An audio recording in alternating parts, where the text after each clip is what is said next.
Hello everyone, welcome to my JAA classes. Today is talking about most important topic primary data and secondary data.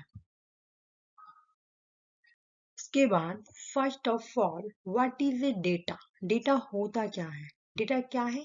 जब हम किसी particular person के बारे में या किसी इवेंट के बारे में या किसी फैक्ट या किसी फिगर से डेटा कलेक्ट करते हैं किसी स्पेशल पर्पस के लिए, सर्वे या एनालिसिस के थ्रू, तो इसे हम डेटा कहते हैं।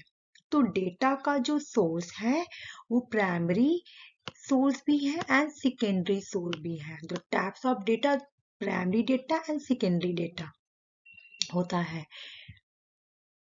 उसके बाद हम नेक्स्ट पेज में ये देखेंगे कि प्राइमरी डेटा क्या होता है एंड सेकेंडरी डेटा क्या होता है, दोनों में क्या कंपैरिजन है। तो फर्स्ट है प्राइमरी डेटा। प्राइमरी डेटा का मतलब है जो किसी रिसर्चर या इन्वेस्टिगेशन के जरिए किसी खास मकसद के लिए पहली बार डेटा कलेक्ट किया जाता है, या फिर वो डेटा जो आप खुद कलेक्ट करते हो उसको हम क्या कहते हैं? Primary data. जब हम डेटा खुद कलेक्ट करते हैं तो उसे बोलते हैं प्राइमरी डेटा। उसके बाद हम देखते हैं सेकेंडरी डेटा। सेकेंडरी डेटा का मतलब है किसी और ने उससे कलेक्ट किया, हमने नहीं कलेक्ट किया। सेकेंडरी डाटा में आप पब्लिश या अनपब्लिश सोर्सेस से इंफॉर्मेशन कलेक्ट करते हो, तो इसको कहते हैं सेकेंडरी डेटा। उसके बाद हम देखेंगे कि जो प्राइमरी डेटा है ये रियल टाइम डेटा है। क्यों रियल टाइम डेटा है?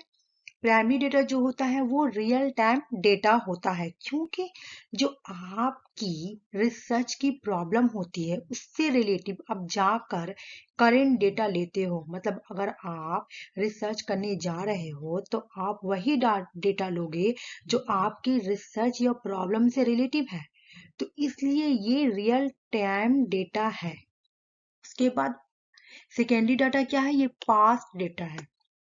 सेकेंडरी डेटा में पास्ट से डेटा लेते हैं, किसी और ने डेटा कलेक्ट किया था, आपने उसे अपने रिसर्च के लिए यूज करते हैं, तो ये हो गया पास्ट डेटा। मतलब जब किसी और ने रिसर्च किया उसे आप अपने रिसर्च के लिए यूज कर रहे हैं, तो वो हो गया सेकेंडरी डेटा। उसके बाद हम देखेंगे कि प्राइमरी डेटा में जो सोर्सेस है जहां से डेटा लेते हैं, तो किस किस चीज से हम डेटा लेते हैं। सोर्स क्या है प्राइमरी डेटा का?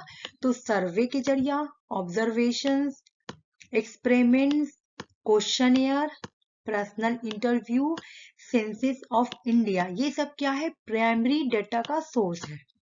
प्राइमरी डेटा का सोर्स ये सब है। उसके बाद हम देखेंगे सेकेंडरी डेटा का सोर्स कौन कौन सी है। तो government publications, websites, books, journal, articles, internal records, ये सब क्या है? सेकेंडरी डेटा का सोर्स है। उसके बाद हम ये देखेंगे कि जो प्राइमरी डेटा है ये एक्सपेंसिव होती है, जबकि सेकेंडरी डाटा नहीं, एक्सपेंसिव नहीं होती है, ये आसानी से इजीली मिल जाती है। उसके बाद हम देखेंगे कि जो प्राइमरी डेटा होती है ये ज्यादा टाइम लेती है। क्यों? क्योंकि प्राइमरी डेटा में ज्यादा टाइम लगता है डेटा को कलेक्ट करने के लिए। वो इसलिए क्योंकि प्राइमरी डेटा में हम एक एक इंफॉर्मेशन लेते हैं, इसलिए ये टाइम कंज्यूमिंग होती है। उसके बाद हम ये देखेंगे कि जो जबकि सेकेंडरी डाटा में हम पब्लिश या अनपब्लिश रिसोर्सेज से डेटा कलेक्ट करते हैं, इसलिए इसमें टाइम ज्यादा नहीं लगता है। और प्राइमरी डाटा जो है ये क्या करती है? ये हमेशा रिसर्चर की नीड के लिए स्पेसिफिक होता है। ये हो भी सकता है, नहीं भी हो सकता है। उसके बाद हम देखेंगे कि प्राइमरी डाटा जो है ये क्रूड फॉर्म में होता है, मतलब कच्चे फॉर्म में होता है, जबकि सेकेंडरी डेटा जो है ये रिफाइंड फॉर्म में होता है, मतलब पूरा बना हुआ फॉर्म में होता है ये।